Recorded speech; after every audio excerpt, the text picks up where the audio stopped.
This clip is brought to you by SaveWithConrad.com.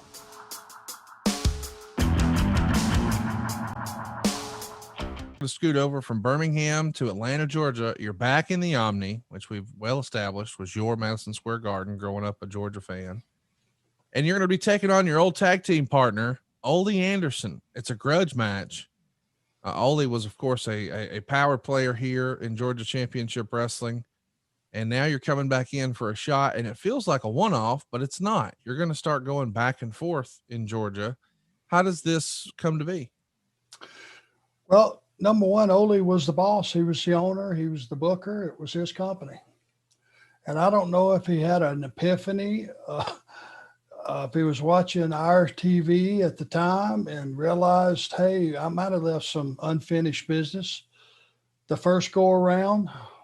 You know, when he turned me babyface and the whole Road Warrior thing evolved and there was no spot for me and he felt like there was some money left on the table. I don't know what his thought was, if he just needed a match.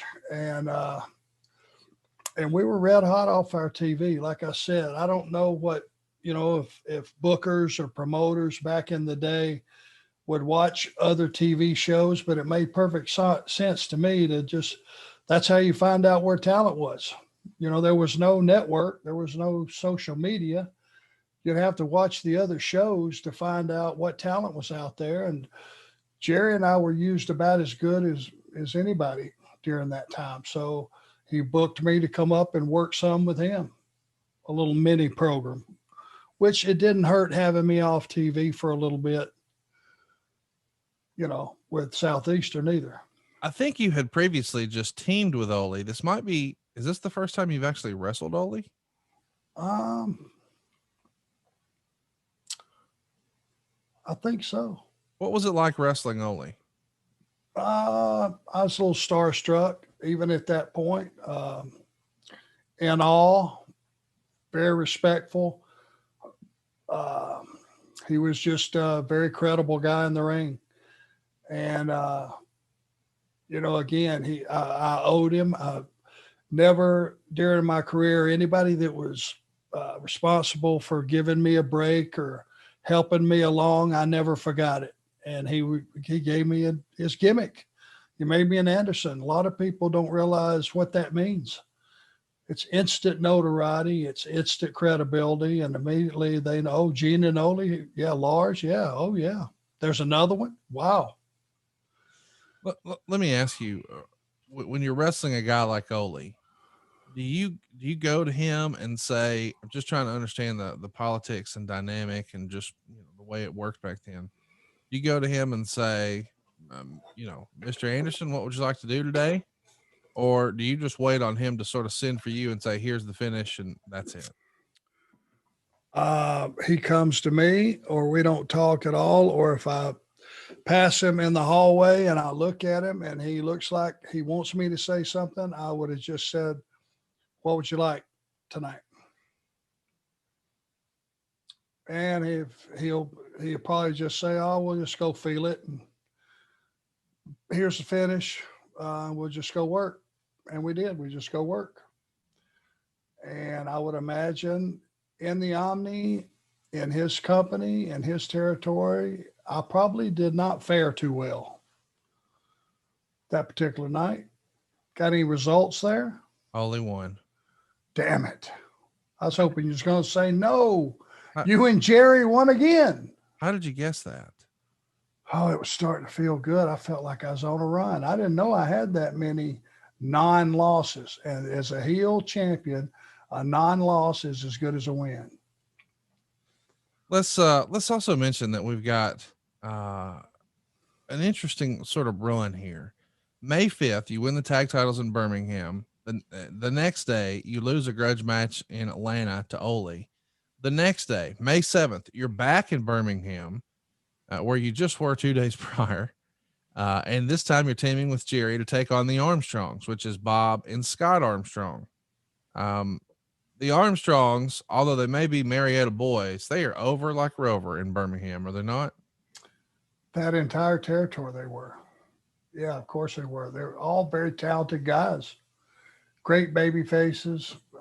Bob, obviously, no matter what he told the audience, they bought it hook, line, and sinker. And Brad, top 5. I don't know, 1, 3, 4, 5. I don't know where he goes, but he's top 5 on that list.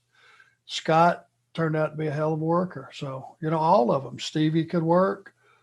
Brian had a hell of a gift to gab on that stick. They were the whole family were just meant to be in this business. I feel strongly that saving money is important. If it's not something we worry about now, boy, we are really going to worry about it later. And I want to help you get out of debt faster and do it with cheaper monthly payments. I'm talking to you if you're in a 30-year loan. Now is the time to take years off of your loan. We're routinely helping our listeners cut 5, 10, even 15 years off their loan. And you can do this without perfect credit with no money out of pocket. You've just got to start at savewithconrad.com. 1 week later, you're back for Georgia Championship Wrestling. This time in Canton, Ohio. Ole's going to get the win over you here in 13 minutes. Canton, Ohio, we've talked about a little bit. Why was that a Georgia territory? Why was that a Georgia town? Well, because Ole opened up that entire territory, and it was Michigan, Ohio, West Virginia. He was running regular tours every other week. 1 week would be the Georgia towns. 1 week would be up north. And he had a hell of a system. Everybody would fly it, no matter where your first town was. On Saturday night, you would do Saturday morning TV, obviously, to be played back at 6:05. Then we would shoot out to the airport, jump on a flight to Columbus, Ohio. They had a deal with rent-a-cars that we would pick them up there and we would finish the loop. Whatever the last town was, it didn't matter if it was 300 miles, drive back to Columbus the next Saturday morning, drop off the rent-a-car and fly back to Atlanta and start the whole process again, but with the Georgia towns. So that was part of his territory too. I'm just fascinated by, and I guess the difference here between working for Ole in Georgia and going 700 miles to Canton, Ohio versus working for Bill Watts is A, the plane travel, as you mentioned, but B, whereas Watts is trying to land syndication, Ole's TV is on the Superstation, which is becoming its own animal here in 84, right? The world is his territory. Right. Wherever that TV goes, that he can go. And something to mention here, just so the way things were. Promoters had territories. They had couple of states, 2 or 3 states, and it was recognized that was their territory. And the NWA promoters didn't step on each other's territories. This particular chunk of real estate, Virginia, West Virginia, Michigan, Ohio, had been left stagnant for years and years and years. It didn't belong to anybody. So Ole was not overstepping any boundaries or running these towns. That's pretty clear. We need to point that out. It was just left there. So he basically didn't have anyone to negotiate with, no one to pay a percentage to go in and run their towns. It was free reign. Hey, it's Conrad Thompson. Thanks for checking out the podcast here on YouTube.